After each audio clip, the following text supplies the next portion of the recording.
Welcome to Time News Studios.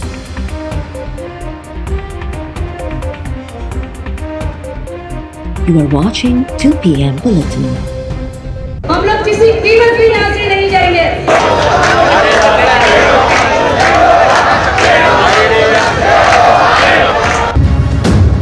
चलते हुए यहाँ आए और आप अवाम ने उस तरह आज 10 दिन होने को है, तमाम अवाम रोडों कर दी।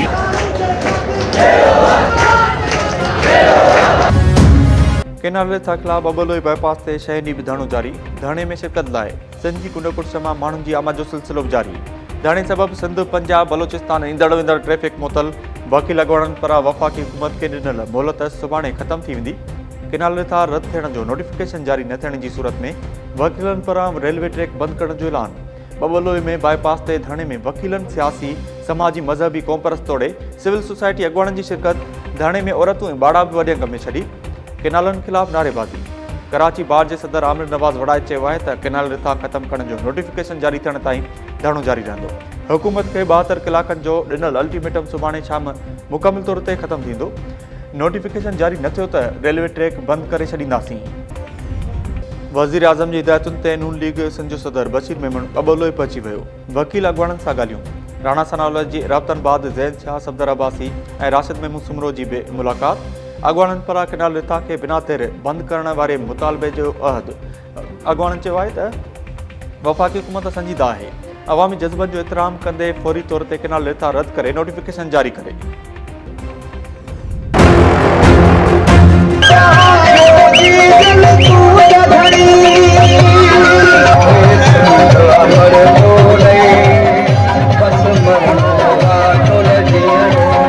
कैंप लगाई आहे। पंजाब वेंदड़ ऐं पंजाब खां ईंदड़ ट्रैफिक ॿई तरफ़ बंदि हूंदी। एतिरे ताईं न खुलंदी एतिरे ताईं असांजा मुतालबा मंज़ूर नथा थियनि। सिंध पंजाब दंग कम शहीद ते धरणो लॻी वियो। पंजाब ईंदड़ वेंदड़ ट्रैफिक मुअतल। धरणे में वकीलनि समेत सियासी, समाजी ऐं कौमपरस्त तंज़ीमुनि जा अॻवान वॾे अंग में शरीक।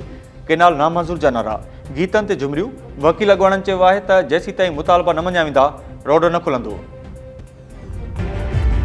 असां सभई एहतजाज कंदासीं, सॼो ॾींहुं एहतजाज कंदासीं। केनाल समूरा नामंज़ूर थींदो ख़ातिर जहिड़ो आहे। असांजो ओसि ताईं धरणो जारी रहंदो जेसि ताईं ये पंहिंजा नोटिफिकेशन वापस न वठंदा। ये धरना उस वक्त तक जारी रहेगा जब तक हमारे भाई, हमारे दोस्त बबलू बाईपास सक्कर में मौजूद हैं। हम कराची धरने में मौजूद रहेंगे और इस नापाक मंसूबे को जब तक दस्तबरदारी नहीं होती हम नाकाम बना के रहेंगे। दरियाते कंहिं सूरत में कब्जो कबूल न कंदासीं। ये ऐलान वापस वरतो वञे। मलिर में केनालनि खिलाफ़ वकीलनि जो ॿिए ॾींहुं बि धरणो जारी। धरणे सबबि गाॾियुनि जूं कतारूं लॻी वियूं।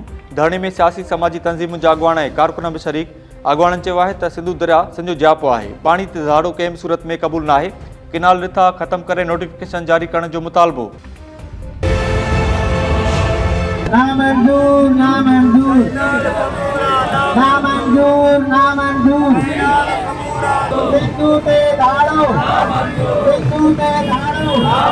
कंदरकोट जे गोला मोड़ वटि इंडस हाईवे ते धरणो जारी। सियासी, समाजी, कौमपरस्त ऐं मज़हबी अॻवाननि समेत वापारनि जी वॾे अंग में शिरकत।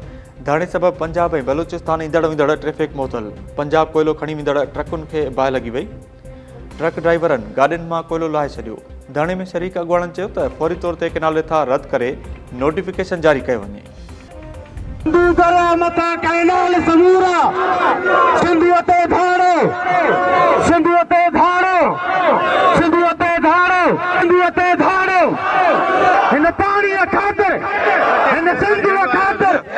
सदातकोट में एसटीपी जे सॾ ते इंडस हाईवे ते शामियानो लॻाए धरणो। कंबल, लाड़काणो, कराची समेत ॿियनि शहरनि ॾांहुं ईंदड़ वेंदड़ ट्रैफिक मुअतल।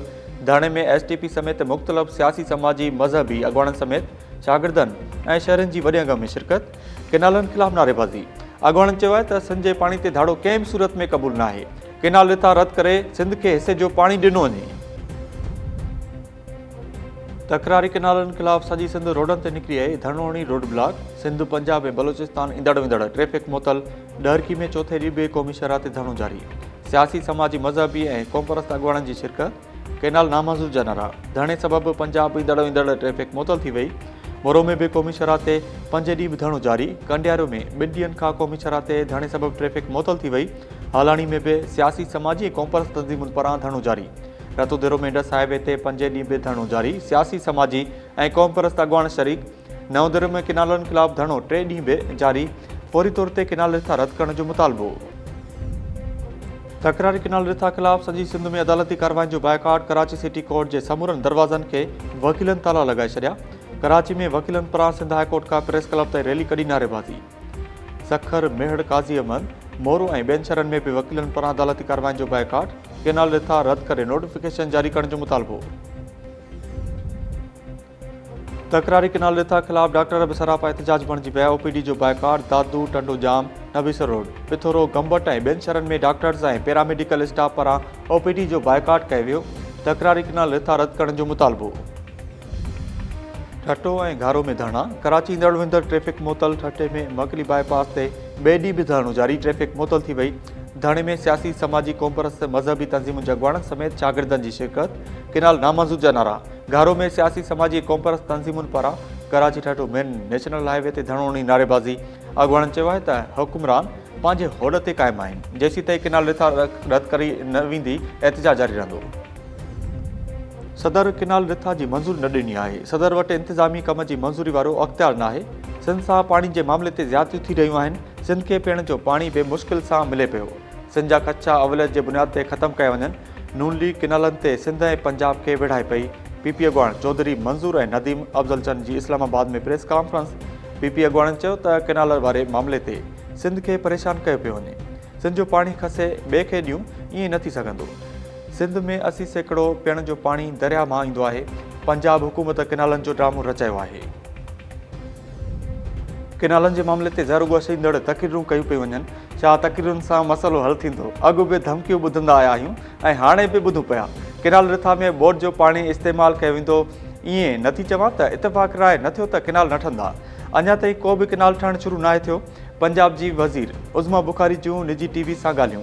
उज़मा बुखारी चयो त पीपी खे सिंध जे हारियुनि जो फ़िक्र छो न आहे। पीपी 16 वरियनि खां सिंध ते हुकूमत करे पई, पंहिंजी कारकर्दगी ते ध्यानु ॾे। पीपी अॻवान खुर्शीद शाह ऐं निसार खोड़ो जलसे में शिरकत जी दावत ॾियण लाइ बबलोए पहुची विया। वकील अॻवाननि सां मुलाक़ात करे जलसे में शिरकत जी दावत। पीपी पारां किनालनि ख़िलाफ़ 25 अप्रैल ते सखर में रोहिड़ी इंटरचेंज वटि जलसे जूं तयारियूं। जलसे खे पीपी चेयरमैन बिलाल भुट्टो ज़रदारी ख़िताब कंदो।